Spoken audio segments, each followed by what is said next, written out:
Салам 11 класстын бүтүрүүчүлөрү, силер менен кайрадан элдин сыймыгы. Мен бул сабакта жөнөкөй өлчөктөрдүн даражаларын түшүндүрүп берүүгө аракет кылам. Бул сабак өтө кичинекей болот. Андыктан көңүл буруп жакшыраак өздөштүргүлө. Мисалы үчүн, жөнөкөй бөлчөк берилсин дейли. 2ден 1 дейин. 2ден 1 жөнөкөй бөлчөк. Же болбосо 1ди 2ге бөлөбүз. Беретиз да. Эми биз муну даражага көтөрөлү. Даража көтөрүлгөндө кашаага алып жазат. Анткени баардык ушул санды даражага көтөрө алат дейбиз. Мисалы үчүн 2-нчи даража көтөрөлү. Же болбосо 2ден 1дин квадраты.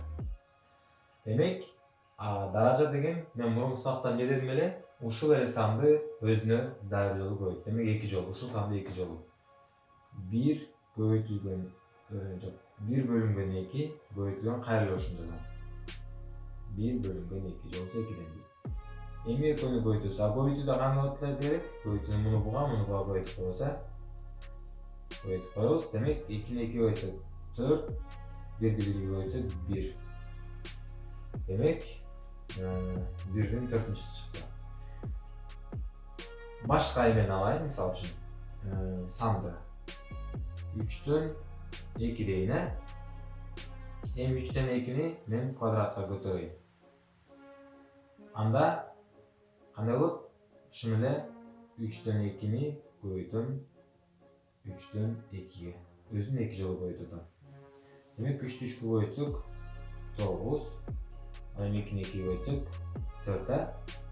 Же болбосо бул сан 3-тү 3кө көбөйт деген кандай сөз эле? Бул деген 3-түн квадраты туурабы? 2-ни 2ге көбөйт деген 2-нин квадраты. 4 деген 2-нин квадраты. Демек, ушул жөнөкөй бөлчөктү квадратка көтөргөндө, бул жакта байкап асты дагы квадрат болуп калды, үстү дагы квадрат болуп калды. Демек, жөнөкөй бөлчөктү квадратка көтөргөндө муну мындай кылып жазып алсак болот. Демек, бул 2-ни бул жака да, бул 2-ни бул жака да алып келип жазып алсак болот. Демек, 2-нин квадраты бөлүнгөн 3-түн квадраты. Бул жерде да кантип жазып алсак болот экен? Бул 2-ни бул жака, бул 2-ни бул жака жазып алсак болот. 1-дин квадраты менен 2-нин квадраты барабар. 1-дин квадраты 1 эле чыгат, ал эми 2-нин квадраты 4. Демек, окшош чыкты, туурабы? Эми башкача жолдор болуп калышы мүмкүн. Мунуга түшүндүк барыбыз.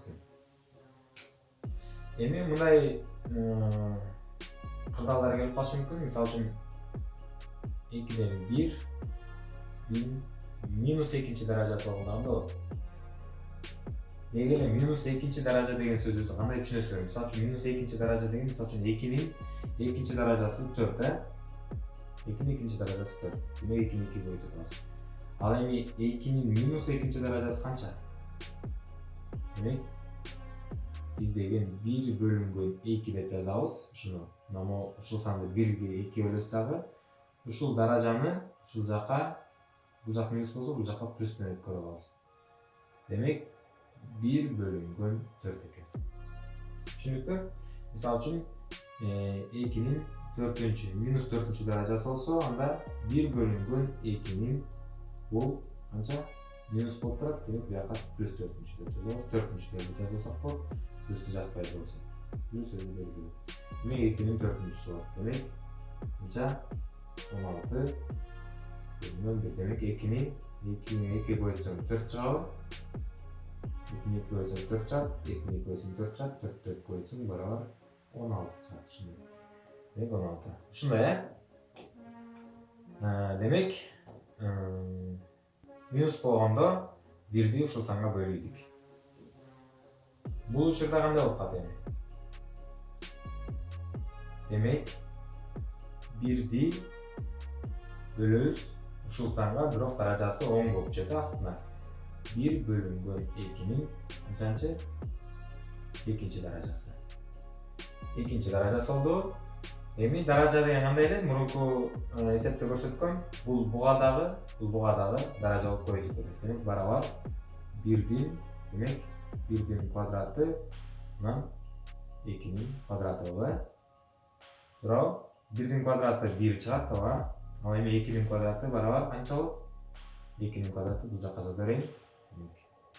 Ушуну көчүрүп жазайын. Жок. 2-nin квадраты 4 деп жазайын, э? 1 бөлүнгөн, кайра мен азыр бул 1 деп жаздым, бул жака анан 4. 4. А бул 1 деген 1ди 1ге бөлсөк канча? 1 эле чыгат, э? Бул негизги бөлүү сызыгы. Демек, муну чыгарыш үчүн эмне кылабыз? Бөлүү сызыгын жазабыз. Ушул экөөнү көбөйтөбүз, 4тү 1ге көбөйтөбүз. Үстүнө жазабыз. Демек, үстүн менен астын көбөйтүп атканда бул жака үстүнө жазабыз. Ортосундагы көбөйтүп атканда астына жазабыз. Демек, бул экөөнү бул жака жазабыз. Бул экөөнү бул жака жазабыз. 1ди 1ге көбөйтөбүз. Демек, 4кө 1ди көбөйтсөң 4, яғни 1ди 1ге көбөйтсөң 1 барабар канча болот? 4 чыкты. Жөн эле 4 чыкты. Эми бул мен силерге түшүндүрүп бердим. Кененирээк майдалап чыгарып берем. Эмне үчүн ушундай болуп калат? Эми мунун оңой эле жолу бар. Демек, силер деген башкача жолго иштейм. Силер деген ушуну айландырып туруп эле оң санга, бул жер терс болуп турса, муну оң санга өзгөртүп жазсаң болот. Мисалы үчүн 2ден 1ди 1ден 2ге айландырып жазсаң болот. Мисалы үчүн 1 бөлүнгөн 2 болуп чыгат, квадраты минус 2 чыгат. Демек, муну айландырып туруп, 2ден 1ди айландырып туруп, плюс 2 болуп жазсаң. Демек, 4 бөлүнгөн 4 бөлүнгөн 1. 1дин квадраты 1 эле, бирок 4 чыгат. Демек, ушундай. Жөн эле мен айландырып салсам, мисалы үчүн 1 бөлүнгөн 4 бөлүнгөн 2-нин минус 2-нчи квадрат болгондон болот. Бөлүнгөн 4 алмаштырдым. Анан кайра даражасын оңдоп койдум. 2-ни минус 2 плюс 2 плюсту жазбай койсок болот туурабы? Анан кийин канча болот? Муну квадратка отурам 2-ни. Муну да квадратка отурам 2-ни. 2-нин квадраты 4-түн квадраты барабар 4 бөлүнгөн 16. Ал эми 16 дегенибиз 4 көбөйтүлгөн 4 болчу. Туурабы? 16 менен 4 көбөйтүлгөн 4. А эми көбөйтүүдө окшош сандарды кыскартып салсак болот. Демек, үстүндө 1 калды, астында 4 калды. 1 бөлүнгөн 4. Каалагандай санды 0-чү даражага көтөрсөк, мисалы үчүн 5-тин 0-чү даражасы барабар 1ге туурабы? 5-тин 0-чү даражасы 1. Эмне үчүн 0-чү даражага көбөйткөндө 1 чыгардым, мен башка бир өзүнчө видео кылып чыгарам. Мисалы үчүн 0-дүн 0-чү даражасы дагы 1ге барабар. Каалагандай сан алгыла, каалагандай 100-дүн 0-чү даражасы да 1ге барабар.